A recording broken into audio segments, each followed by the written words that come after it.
Hello, everyone. This is Rob Golfi with REMAX, the Golfi Team. Welcome to the Golfi Real Estate Show Hamilton edition with host Rick Zamperin, and we got Phil Golfi with us today. Good morning. Good Saturday morning to one and all. It has been a chilly week weather-wise, but it is going to start to warm up next week, which is great. And I'll tell you one thing that's going to get red hot. That is the housing market. That's the predictions that are being made right now. We're going to dive into it here on the Golfi Real Estate Show, Hamilton edition, right here on 900 CHML. Don't forget, if you want to sell your house or you're in the market to buy a home, call the number one REMAX team in Canada, the Golfi Team, at 905-575-7700. Online at robgolfi.com. That's Rob, Golfi.com. Follow the Golfi Team on TikTok, Instagram, Facebook, Threads, and X. And if you're in the mood this weekend to figure out, I wonder what my home could sell for, head over to golfihomevalue.com and get an instant home estimate. That is golfihomevalue.com. Lots of stuff to chew on, but before we get to that, I understand that you guys, and Rob in particular, had a pretty eventful week. What's going on? Yeah, so I flew to New York City on Thursday, and I met with Ryan Serhant. I'm not sure if anybody knows who he is. He was on $1 Million Listing New York. And, I follow him. He's got a big business. He's good at branding. He's good at his coaching. He does a lot of different things. And very smart guy. He's done very well for himself in a short period of time.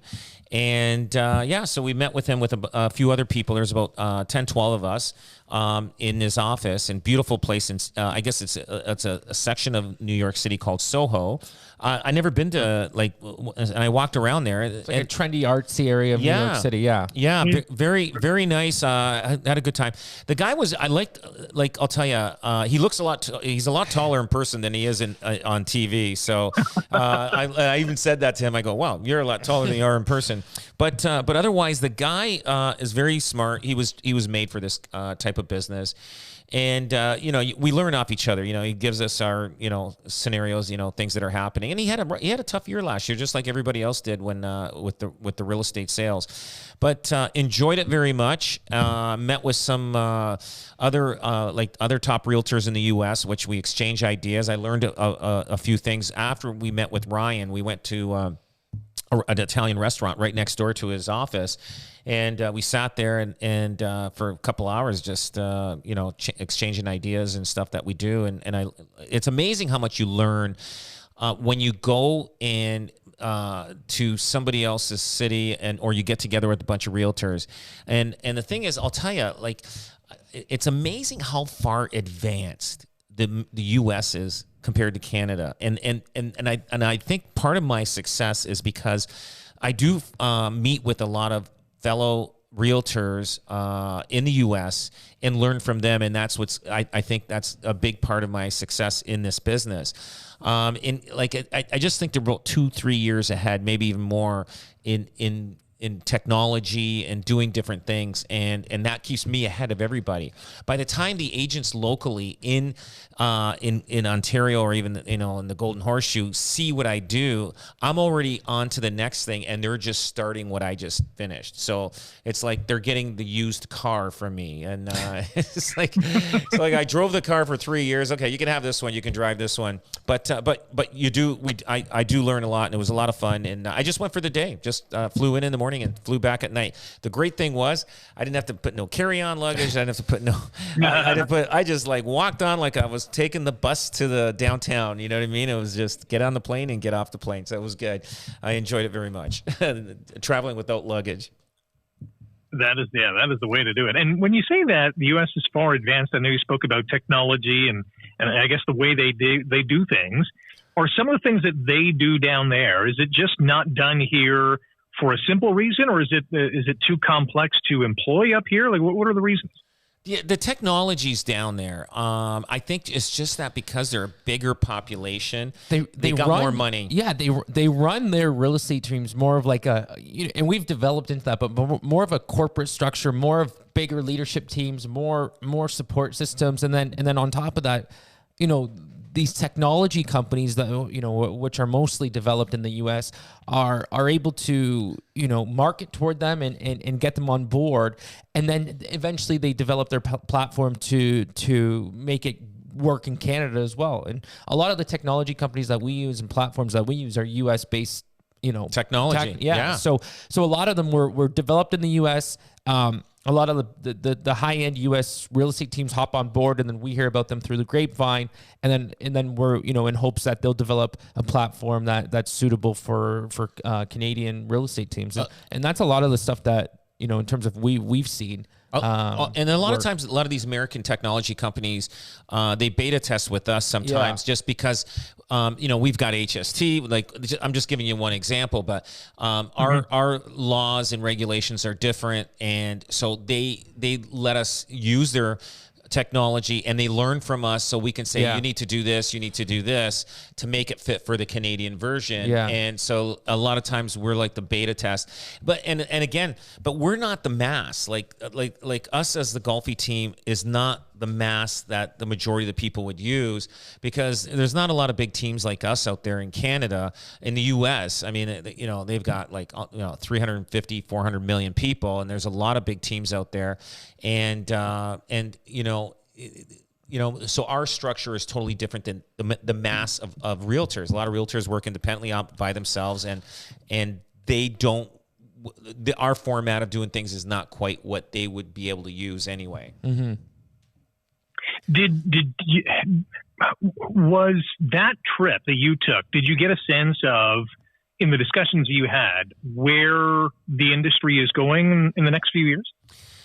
Yes. When I was talking to Ryan, he was saying, definitely 2024.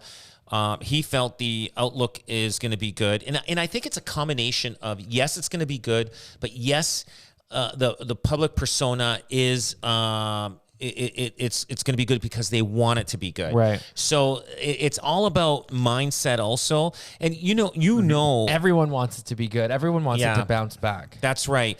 And if you get a lot of negative news in every single newspaper, everything's all negative, then it's going to be negative. Right. And you know what I mean? So but I think the public wants a positive. The realtors want everybody wants a positive outcome for this year, and I think it will be a positive outcome. And I truly believe that. I mean, if you're gonna go, year over year based off last year's stats, it's not going to take a lot for it to be positive. I mean, we had one of the worst years in real estate when it came to prices, when it came to transaction amount. Mm-hmm. So anytime we're going to see a year over year stat through the year 2024, comparing it to 2023, it's going to be positive, and it's hopefully it's a bounce back year, and it's not just because we want it to be or we're thinking it's going to be, but hopefully we start to see the momentum build.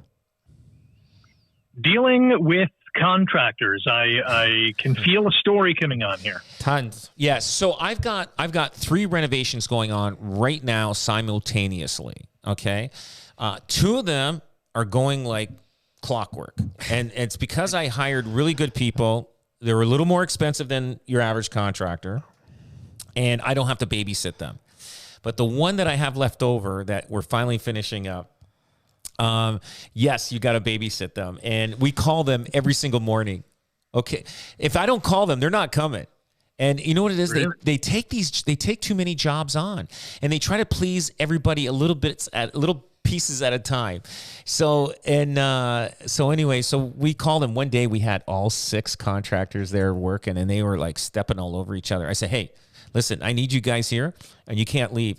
And if I do leave, I tell them I'm coming back in 2 hours, even though I may not be coming back. You have to do that. You have to do that. And it just, like, I get it. A contractor, if he's got too much time and money focused on one job, and he doesn't have time to quote or do another job, after that job's over, he could be 3-4 days without any work, and then it hurts him. So what he does is he may go to another go to a job and say, okay, I'll start yours on Monday, And meanwhile, he's not finished there, so he'll go there Monday to start. But then Wednesday he'll come back. Tuesday he'll come to our place, and then the other person is hanging and saying, "Where are you?" You know what I mean? Yeah. So I think the squeaky wheel gets the job done. You call, and they come, and I have been, and I've been calling, and they've been coming, and we're almost finished. We had all these setbacks that happened, but we're doing a soft opening just with the agents that work with us in Burlington, that live in Burlington and Waterdown, and anybody that like on our team that live in Halton. We're doing just a soft opening with those agents on our team, and we're looking forward to it. It's in 1 week we'll have everything done. We'll be complete. Landscaping will be done in the spring, and we're good to go. How do you think that's going to push the Golfi team forward in the Burlington market? You know what? I think it will do well. We already got, everybody knows we're getting to the finish line, and we are getting some phone calls from even realtors that, see that we're getting there. So they're looking at, they're checking us out as maybe working on our team. I think everyone's got a contractor horror story in terms of hiring somebody and, a job not getting done, or maybe not getting done on time, or not getting done on budget. And there's so many things up in the air in terms of subcontractors, depending on the complexity of the job. But it's a wild industry. That is for sure. Do not pay any contractor in full until the job is 110%. I don't know if I told you the story. My niece, they hired a contractor. He was super cheap. And guess what? A year ago, they moved out of their house to get this job done. And they're not even close to being finished in 6 months to 8 months. And I feel sorry for them, but they've had a lot of setbacks with just the wrong people they hired. And I just said, do not do that anymore. Hire good people, and you'll finish this job fast. Let's get into a bunch of newspaper headlines or website headlines, or listening to radio newscasts, or watching the news on TV, and everyone is talking about the housing market and the suggestion or the prediction that a surge is coming. What are you guys expecting in the early parts of 2024 and beyond? I still feel the market is flat, but I do feel there'll be a few percentage points that will go up and down this year. I don't know. It's hard to tell. I know they're looking at bringing interest rates down, but I don't think they're going to do it quickly or fast. But I do feel that the market will be good, and that's where the headlines is everything. And it's like, do you remember in 2008 and 2009 when we were in a recession, and the U.S. was in a deeper recession because of the subprime mortgages that they were in? Right. And do you remember how there was a time bracket where our dollar was almost at par or even better, and that was only a short period of time, right? So that short period of time just passed us in buying real estate, in my opinion. I think in the last 4 months you could have negotiated some really good deals. The deals are still there. They're still there. If you can negotiate some really good deals. Now that period, like that short time, that opportunity moment is slowly going to go away as time goes by in the next, I'd say within the next 30 to 60 days.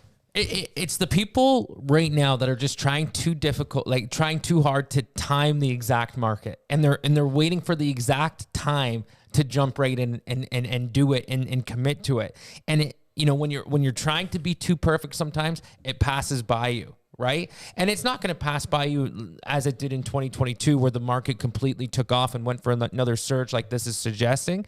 But I think we're going to start to see that normal appreciation growth of 4 to 6% per year over year. And we're going to get back to that, a normal traditional housing market. And it's starting to feel normal now. Yeah. It's more predictable. It's easier to understand where values are going. But in terms of deals right now, it's and that's the big question. It's like, there's not a lot of inventory right now, but the market's still down and it's still affordable. Or do I wait until the spring and wait for more options, because inventory is going to rise, but my prices might rise with it as well. That's right. Yeah. So that's that predicament that people are in right now.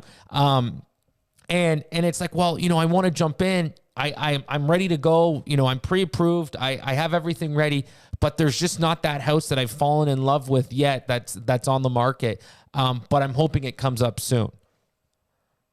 Well, and you mentioned waiting, and there is a new consumer trends report that was issued for the fourth quarter of 2023 that showed that 20% of potential home buyers plan to wait for prices to drop before buying a home.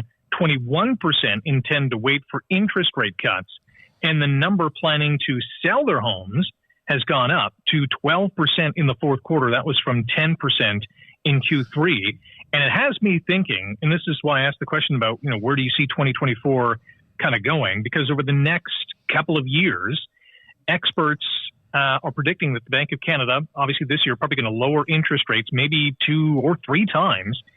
Over the next couple of years, 2.2 million mortgages are going to be renewed, which, you know, screams to me there's going to be a flurry of home sales because people are going to be waking up to, you know, double the amount of mortgage payments that they're usually used to and might think to themselves, we got to sell or downsize. Yeah. So we're already starting to see that payment shock. And a lot of the bank CEOs have already talked about what they're seeing in terms of across their platform. So what they've talked about is a lot of consumers are preparing for this already. They've seen credit card spending come down. You've seen less people wanting to carry debt on lines of credit and credit cards, and understanding that their mortgage is renewing. They have to tighten up somewhere in their lives to ensure that they can still make their mortgage payment. So that payment shock is coming. But what's happening is, when the roller coaster ride shuts down and it's the main event, it's the main attraction, that line continues to get longer and people are waiting. And it's where do you want to be in that line, right? So eventually, you know, everyone's going to come and jump on. But it's where do you want to be on that roller coaster ride? And that's what we're seeing right now. We're seeing the conversations that we're having with people, the pre-approvals that are going on, is people are sitting and waiting, and some are waiting for prices to come down, some are waiting for interest rates to come down. But the second the interest rates start to drop, and they're not going to drop them quickly because they can't. The Bank of Canada will not. We're going to see reductions of not even a quarter point, maybe a 10th or a 15th of a point. I think a quarter. I think a quarter point at a time. But some people think it's going to be a half a point, but I can't see that. It's not going to be fast. It's not going to be as fast as we rose. It's not going to happen. But the biggest, what everyone's speculating right now is the second that interest rates start to come, it's going to open the floodgates and away we go again. So it's going to be really interesting. What happens if nothing happens? What happens if they start to drop interest rates and the buyers aren't there? Like we're in a really, right now it's unpredictable. It's all speculation, but I think, housing prices are going to stay strong in terms of what they are. I feel like the appreciation isn't going to be as crazy as it was, or even what some people are speculating, but there's a lot of buyers that are, like we're talking about, waiting to get into the market. Open houses are really busy. We're having a lot of open houses right now, and they're really busy. And what open houses tell you is, the people aren't ready to go and buy yet, but they're just getting their feet wet in terms of they're checking. Yeah, they're checking. They're just putting their toes in the water. That's it. They want to see, what things are going for, what houses are going for. Oh, this one's listed at $950,000. I wonder what this will sell for. Let's go check it out. So when we're doing these open houses, sometimes it's 30, 40, 50 parties at open houses the past couple weekends. We haven't seen these numbers in a really long time in comparison. Sometimes we'd have open houses only be 2, 3, 4 parties, but we're getting large groups through open houses right now. And it's a good, like these reports are suggesting, it's a telltale of where our market is and where that consumer is right now in terms of, trying to time the market of when to buy.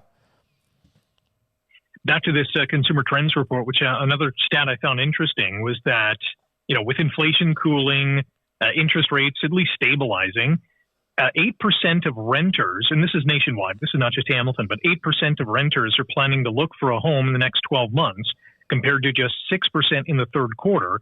And if we get more renters into the housing market, that means more supply opening up in the rental market, that's a nice domino to have, I think.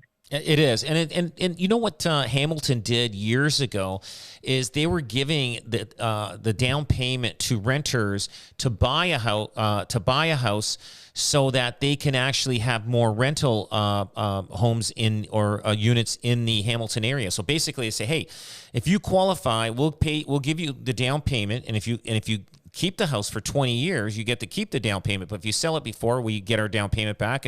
But you've built enough equity that you could buy something else after. But I mean, I wish they had more programs like that, because I think it definitely would make a difference. But it does open up the gates for other people that need to be renting apartments in homes. If you want to sell your house or you're in the market to buy a home, call the #1 REMAX team in Canada, the Golfi Team, 905-575-7700, online at robgolfi.com. That's Rob, GOLFI.com. I know you guys want to talk about agents should really want to and should verify information on MLS. Is there a story behind here? Did someone goof up? Yeah. So I had somebody approach me, and he was one of the guys that were working on one of the properties that I have. And he said, Rob, he goes, listen, I bought this property, and the listing, said it was, 3,100 square feet. And so he went in and he was looking at doing renovations and everything. So then he said, I think he realized after he firmed up on the deal, he's realizing this house is not as big as what the listing said. And he had it verified. He actually had somebody go in to measure the house, and it's actually 2,740 square feet. And so we're talking like almost 300 square feet difference. So that's a big difference. That's like 3 bedrooms missing out of your house. Like it could be like a whole top floor of a 2-story house. So I sent him a 20 case study. It's a 20 by 20 room on each level. That's what it is. It's a massive discrepancy in square footage. Yeah, right? yeah. It's almost 400 square feet. So he asked me what should I do, and I said, well, talk to your lawyer. And I said, and he goes, yeah, my lawyer's got another lawyer. Yeah, he's a litigation lawyer, and I go, they're trying to see if there's a case. I sent him a case study. Now, on behalf of the seller and lawyer, if they're fighting this, and he wants to get out of the deal, on behalf of his side. His lawyer's going to say, well, you walked through the house. You did feel like it was all right for your family. And, but the problem there is the agent should have done his job. He should have printed out an impact report from the town, from the city, and it would give you the square footage. And he probably didn't want to spend the $30 or $40, which we do, because you don't want to get in trouble with that way. We spend that on every listing to make sure that we got the right square footage. And sometimes I even do that when I'm representing a buyer. Saying, I don't know. I think the square footage is wrong on this thing. I think that, being in real estate, we walk through hundreds of homes, right? And I feel like even right now, I can walk through a house and give you a ballpark and within 50 to 100 square feet of what I think what I think this house might be. This is a huge discrepancy, right? It's massive. And the line of work that he's in, combined with the purchasing real estate agent, for this to get missed is a huge mistake. It's going to be a huge difference in value, right? I think so. A 2,700 square foot home in comparison to a 3,100 square foot home, the price per square foot, you're talking, thousands of dollars. But it's just an unfortunate set of circumstances that got completely missed. But I think there's another angle to this, and I think there's probably a little bit of a buyer's remorse. And it's not just specifically due to the square footage. Maybe he bought the house and he's second guessing it, and all of a sudden he goes back and looks and says, well, the square footage is wrong, and now he's using that as a ticket to try and go against the sellers. I think there's that angle there because, I'll say this: when the market surged in 2022, People were not complaining about square footage. No. People were not complaining about home inspection because their house has gone up 30% by the time they moved in. And so we never saw any of these types of, renegotiating or going back on the purchase. But now all of a sudden the market's a little stagnant, or even, decreases a couple points. And then people get a little uncomfortable and a little buyer's remorse sets in. And guess what? If all of a sudden you find this error, on whether it's the selling agent's behalf or the seller himself, and then you're going to press that button and say, well, listen, you lied to me. You marketed the listing wrong. I thought this was a 3,100 square foot house, and they're going to use that as a platform to try and get out of the deal. So it's going to be interesting to see how this plays out. The listing agent really made a mistake, so he can get in trouble. He may have to do a course on that. And Phil's right about that. About as a realtor, a good realtor walking in a house, the square footage. I remember when I worked at Foot Locker. I worked at Foot Locker in high school, and people walk in and were looking for running shoes and stuff like that. I knew their shoe size by looking at their shoe within a half a size. Okay, so if I can do that in high school, know your shoe size, we as realtors can walk around a house and get a great idea of what your house size is within, like Phil said, 5,200 square feet. You're missing 2 large principal rooms on the main floor. Like that's the difference between walking in and having a big den and then a principal dining room combined with a big living room. It's very visual. It's not a matter of 50 square feet. It's 2 big principal rooms on each floor. It's a mistake on the agent that listed the house, and it's a mistake on the agent that was representing him. Yeah. And he should have looked at the square footage, and us, like, we would look at it and say, hey, I don't think this is 3,100 square feet. We better get the right number on this.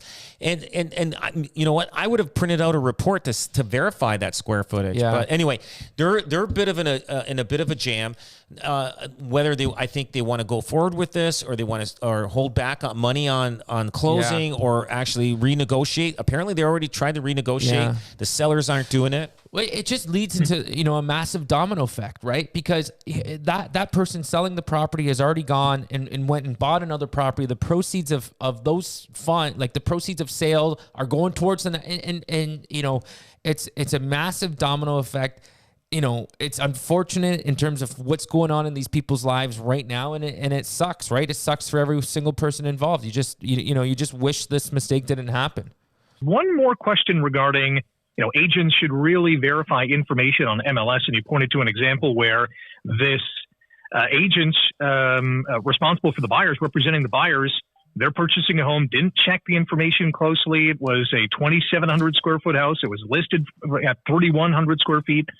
Is the square footage of a home the most common piece of misinformation, or dare I say it, fake news on a listing? No, it isn't. A lot of it has. No, sometimes people will say all new wiring. It's only just. It's not all new wiring. You know what I mean? I had an incident. Shingles, they say new roof. No agent should put new roof in 2020 or whatever. They should say new shingles in 2020. People put down. But the thing about the square footage is it comes directly from MPAC. Right? There's 2 ways to get square footage. You measure it. You measure it yourself, which we have the technology to do that through the 3D tours and the Matterport tours. And I know, the consumer wouldn't understand this, but the agents know. You can measure it through that, or you pull it right from MPAC. And that's it. So, for there to be this big of a discrepancy on the agent square footage, it doesn't make sense for this to happen. But here is the thing about this. The previous listing that this house had years prior, not just recently, when this guy, the original the owner that has it now, when he bought it, the square footage said 3,000. So the previous agent, and here's the big mistake of this agent. I don't know. He went less.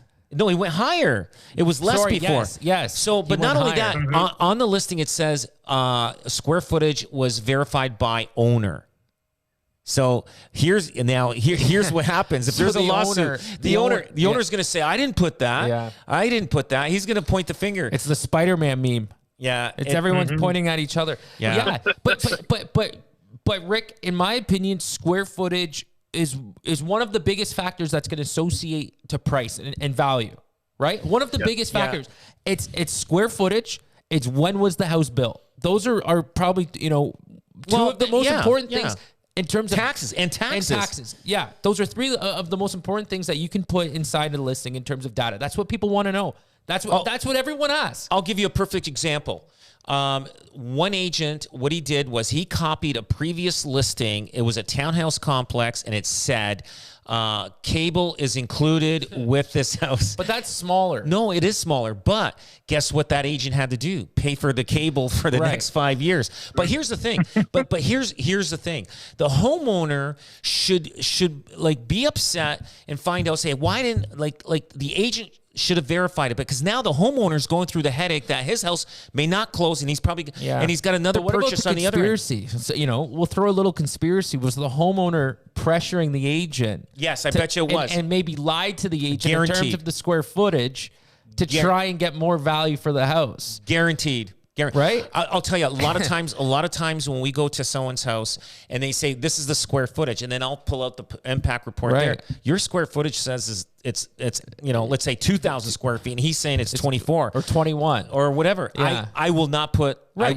I will not. And if he says no, there's false advertising. No. But if he says that's a mistake, I will say, let's measure the house. Yeah. And I'll go around, measure all the way outside, deduct where the garage is, and deduct and add this and, all that kind of stuff. And you got to be careful out there. Sometimes these people that have houses with the open family room on the second level, when the builders build these houses, they add that open airspace as square footage. Right. So you got to be very careful. I mean, because there's the builder square footage, there's the impact square footage, there's impact measures around the outside of the house. That's right. Okay, so that it does count as square footage, but it's not living square footage. Exactly. So but you can add that as square footage. So unless this guy's got a lot of open airspace, it's not like that's 300 square feet. But again, as a realtor, you better verify it, because and you as a consumer should make sure it's right, because you don't want to find out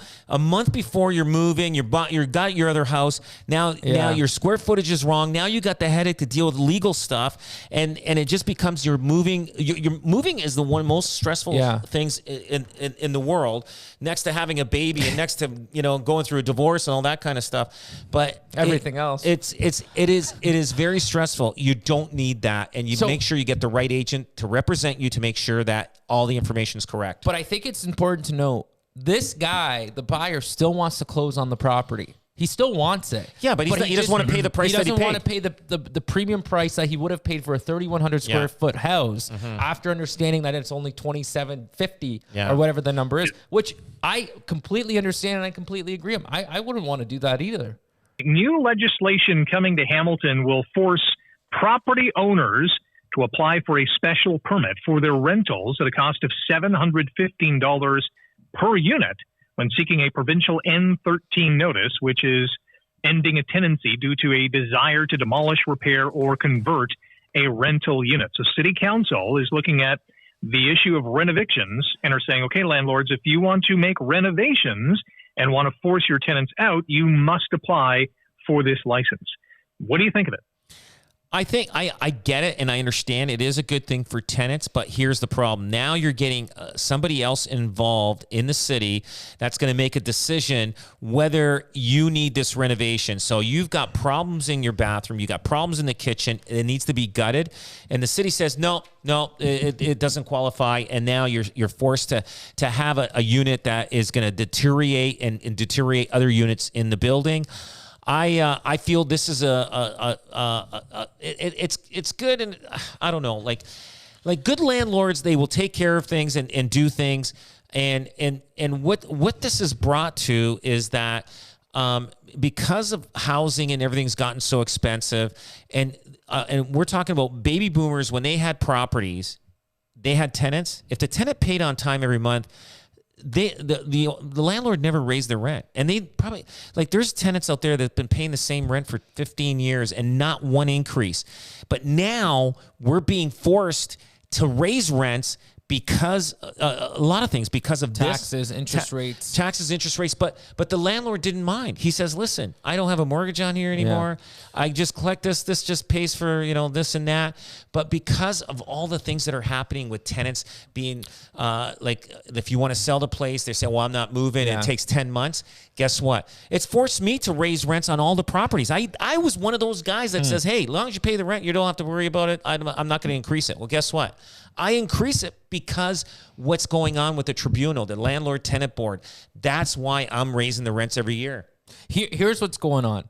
This is a result of people abusing the rent eviction. That's what it is. Yeah. That's what it's a result of. And we don't want to see the buildings in Hamilton become run down and deteriorate and the community and fall apart. We don't. You want to see really nice, upkept. You're driving through. You want to see nice balconies.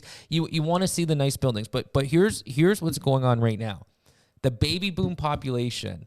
The baby boom investor who owns 2, 3, maybe 4 apartments. They're starting to retire. And they're selling them, and they haven't raised their rents in 10 years because they probably hold a very low mortgage, not paying any interest. It's cash flowing, and they're happy with their tenants because they pay. They might not be happy with the building, right? They don't care because they're selling it. They've made their money. They've owned it for 20 years, 25 years. So they don't care. So now you have the new investor coming in, right? And he's looking at it and says, wow, this is a great location. It's a great building. If we renovate it, the building's going to increase, the value's going to increase, the rents are going to increase, and now I've got myself a really good investment. I'm going to cash flow on it. And that's what's going to happen. So now you put this in place. That baby boomer is going to have a hard time selling his apartment because the person that's coming in can't come in and fix it up. So now you're stuck. You've added another barrier to buying this building. You're going to turn investors away. The value on that building is going to go down. It's going to be harder to do. And the tenant has the right to come back after the units. If you tell him to leave renovate, he has the right to come back. But now that building is just going to sit there and deteriorate. And guess what? When it's not good enough for the tenant anymore, and they no longer want it, guess what they do? They pack up their bags and leave. Mm-hmm. Yeah. So what do you do, right? Yeah. Like that, it's just a cyclical effect. But in terms of where we are right now in today, there's a lot of people that are 60, 65, 70 years old that are cashing out. Right? They've owned this apartment for the last 25 years. They're happy with it. They've gotten good rents. But for the new person who's coming in and buying in this market at these interest rates, they cannot survive and maintain and operate that building at the current rents. And that's one way to get them up. It's just the reality of investing and reality of the situation. So it's good. But if people didn't abuse the rent eviction before, we wouldn't be here today. Mm-hmm. Yeah, I think if it eliminates those bad landlords, mission accomplished. But yeah, it's not a perfect bylaw, that is for sure, because there's a ripple effect that is going to hamper the good landlords, and they may not make the repairs that they really want to make because either they don't have the funding to do so, or for a variety of other reasons. So it's a very interesting topic, that is for sure. We got to go. You can listen to our show online through Spotify, iTunes, Google Podcasts, Stitcher, and many more. Just search for the Golfi Real Estate Show in your favorite podcast platform. Smash that follow button so you never miss an episode. Thanks for listening to the Golfi Real Estate Show, Hamilton Edition. We are back next Saturday at 9 on 900 CHML.